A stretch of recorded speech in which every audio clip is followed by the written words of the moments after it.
Hello and welcome to this Dorset Mindfulness Center video podcast. You probably know this face already, especially if you're on the 8-week MBSR Mindfulness-based stress reduction course. But if you haven't met me yet, then my name is Robert Giepka and I'm the director of the Dorset Mindfulness Center. I wanted to offer a short clip on, particularly for those of us who are currently on the 8-week course.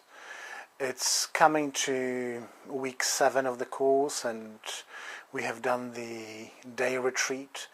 And some of us might be flowing very easily with things and we feel that our difficulties are perhaps dissolving. And if that's the case, that's absolutely great, and all we need to do is just to keep on with the practice as we are currently doing. However, there might be a few of us who are perhaps in some ways struggling.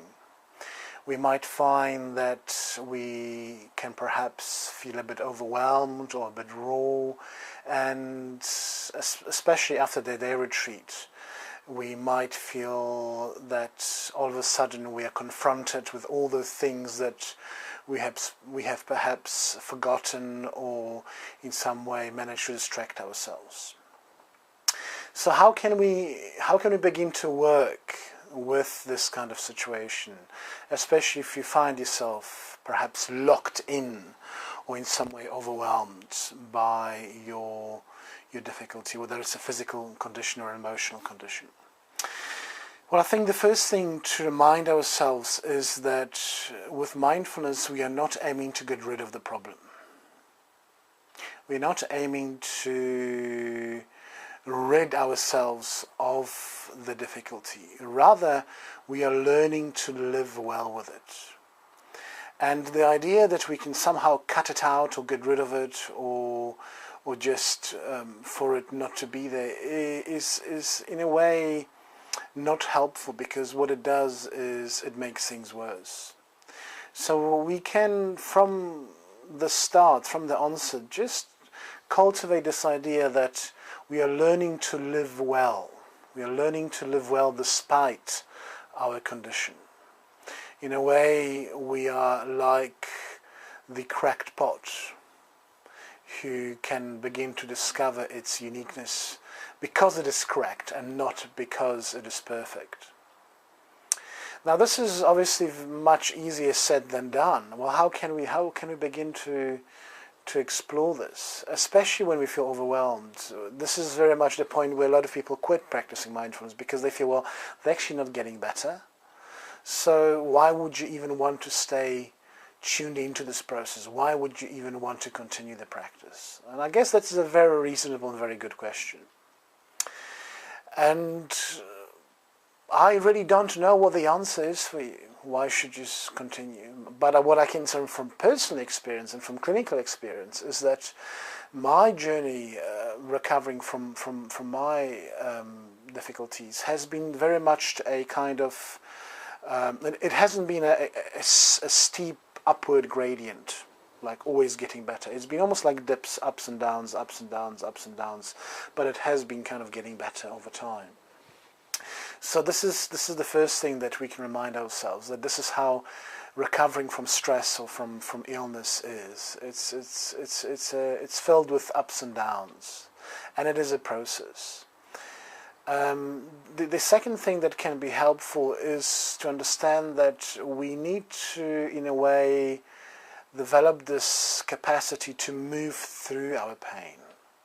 The only way to really have more freedom from our affliction is to actually move through it.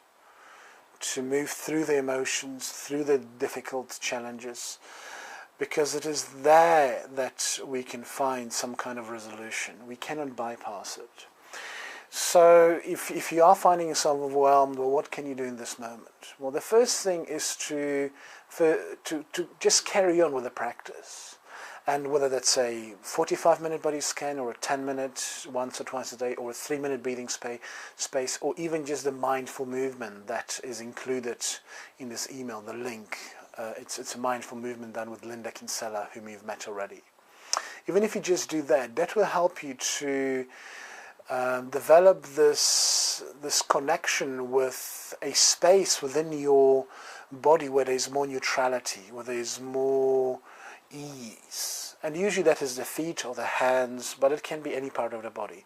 And if you can bring yourself to that part of the body more often, then you're developing this kind of capacity to rest in a kind of place of refuge, away from the storm, away from being overwhelmed. And so you're developing a bit of distance from the storm. Reminding ourselves that storms do pass. Eventually all storms pass. So this is one thing. I guess the encouragement is do whatever you need to do to keep yourself safe and to keep yourself in some ways, I guess, engaging the process, and don't give up. The alternative, if you really feel overwhelmed, you can always contact me. You can always email us or phone us, and if you are finding it difficult, you can always refer back to the person that you've stated on the booking form. That is your support system. And I guess the alternative option is to go back to your GP, if you find you're really struggling.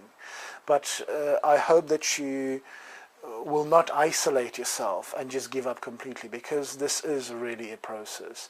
And the fact that you're experiencing this difficulty is a good thing. It's a healing pain. These are healing tears.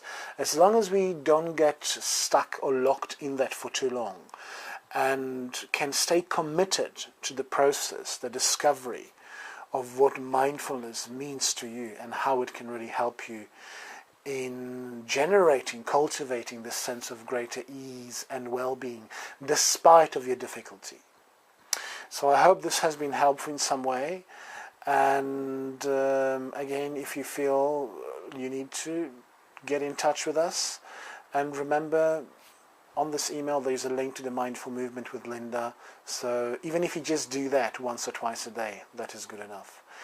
I look forward to hopefully seeing you on week 7 this Thursday, and those of you who have left your little pieces of paper in the white mindful container during the day retreat, please feel reassured that it has been disposed of confidentially. I've burned it, so this has all been disposed of. So thank you, and I hope that you enjoy the rest of the evening. Good night.